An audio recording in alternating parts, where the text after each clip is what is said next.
Winter is coming, so is a recession.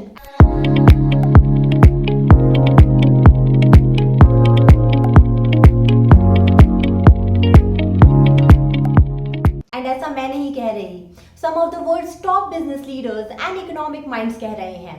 Research firm net Davis का कहना है कि 98% चांसेस हैं रिसेशन के स्टार्ट होने के. एंड इसके पहले इस रिसर्च फर्म ने ऐसा 2 बार और प्रिडिक्ट किया था, पहला 2008 में एंड देन इन 2020. तो अब क्वेश्चन ये नहीं है कि रिसेशन आएगा या नहीं, अब क्वेश्चन आता है व्हेन. बट उसे जानने के पहले समझते हैं why they are saying this.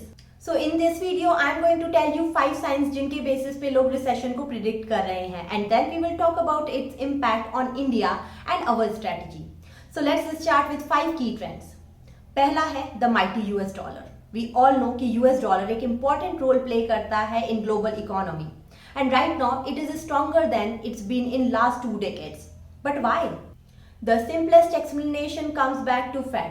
जब भी यूएस का central bank interest rate increase करता है तो सबको यूएस डॉलर एक सेफेस्ट ऑप्शन लगता है to invest in.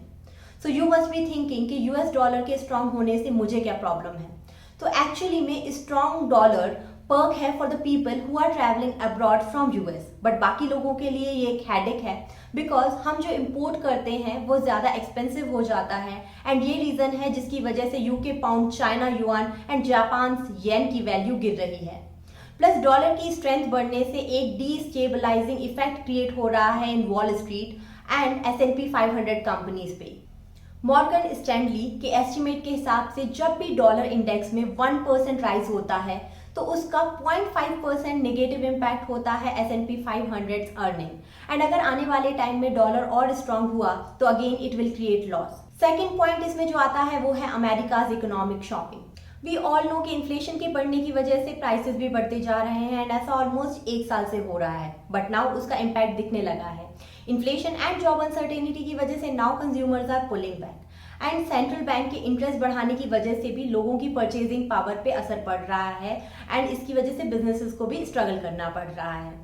Third factor आता है बैंक्स आर स्ट्रगलिंग. 2008 का रिसेशन स्टार्ट होने में लेमन ब्रदर्स का कितना बड़ा हाथ था एंड अभी कुछ सिमिलर सिनेरियो देखने मिल रहे हैं. क्रेडिट स्विस जो एक बड़ा स्विस बैंक है is very important financial institution and अभी उसके फेल होने का खतरा बढ़ गया है. Credit Suisse has seen a drop in stock of 55% between October 2021 to 22. Also, this controlled asset worth of $1.1 trillion, which is almost double than Lehman Brothers. But still, I would not compare this with Lehman because इनका liquidity coverage ratio is 191%, but still risk is huge. वहीं Moody's का कहना है कि Credit Suisse could suffer $3 billion loss in 2022. इसी तरह Germany का डॉशे bank है जिसके स्टॉक ड्रॉप 27% हो गया है इसी पीरियड में, जो और भी एक बड़ा कंसर्न नजर आ रहा है. Fourth sign is bear territory. Market काफी टाइम से बियरिश ट्रेंड दिखा रहा है. We all know in 2008 we had similar situation and ये एक और स्कैरी हिस्टोरिकल कंपैरिजन है. Plus most of the investment options are performing badly जिसकी वजह से भी पैनिक सिचुएशन क्रिएट हो रही है. Fifth is war, soaring prices, radical policies collide. There are many economic, financial and political calamities we all know. जैसे UK is struggling financially with surging prices. Plus Russia Ukraine war की असर भी globally पड़ रहा है जिसकी वजह से इकोनॉमिक कंडीशन और भी ज़्यादा खराब हो रही है. So after seeing these factor एक बहुत बड़ा क्वेश्चन आता है कि हम पिछले कुछ मंथ से हमेशा सुन रहे हैं कि रिसेशन आने वाला है, रिसेशन आने वाला है, बट इसकी टाइमिंग क्या होगी. तो मोस्ट ऑफ द कंसेंसस कहती है कि रिसेशन 2023 में आएगा, बट यह भी कहना मुश्किल है कि इसका सीवियरिटी कितनी होगी. कुछ इकोनॉमीज जैसे US with its strong labour market and resilient consumer will be able to handle it better. तो अब समझते हैं कि अगर रिसेशन आता है तो उसका इम्पैक्ट इंडिया पे क्या होगा. In the end of first quarter June 2022 India reported 13.5% jump in its GDP. सुनने में नंबर अच्छा लग रहा है, right? But it is 2.7% points lower than what RBI has projected. A report by Nirmal Bank Security के हिसाब से अगर यूएस में रिसेशन आता है तो इंडिया की ग्रोथ 1.5 से 2.5% नीचे जा सकती है एंड रिसेशन का असर जॉब्स पे भी पड़ सकता है. एज वी ऑल नो कि इंडिया में आईटी मार्केट एक काफ़ी बड़ा मार्केट है एंड रिसेशन में जब जॉब्स कट होंगे तो उसका असर इंडिया पे भी पड़ेगा. जॉब कट की वजह से परचेजिंग पावर कम होगी एंड ज़्यादा लोग मार्केट में होंगे, उसकी वजह से companies will do more negotiation for salary, जिसके जो असर है वो इंडस्ट्री पे भी देखने मिलेगा एंड बिजनेस को भी लॉस होगा। Plus companies will lower the hike, जिससे इन्फ्लेशन को बीट करना और भी ज़्यादा मुश्किल हो जाएगा लोगों के लिए।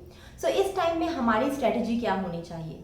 तो पहला पॉइंट है we should be ready for emergency, इसीलिए अपना इमरजेंसी फंड जरूर चेक कर लें and you should at least have 6 months of emergency fund ready. Don't panic and be updated. In this case अच्छी अपॉर्चुनिटी आती है तो उसको पिक करें इन्वेस्टमेंट के लिए एंड इसी के साथ ह्यूज अमाउंट ना लगाएं।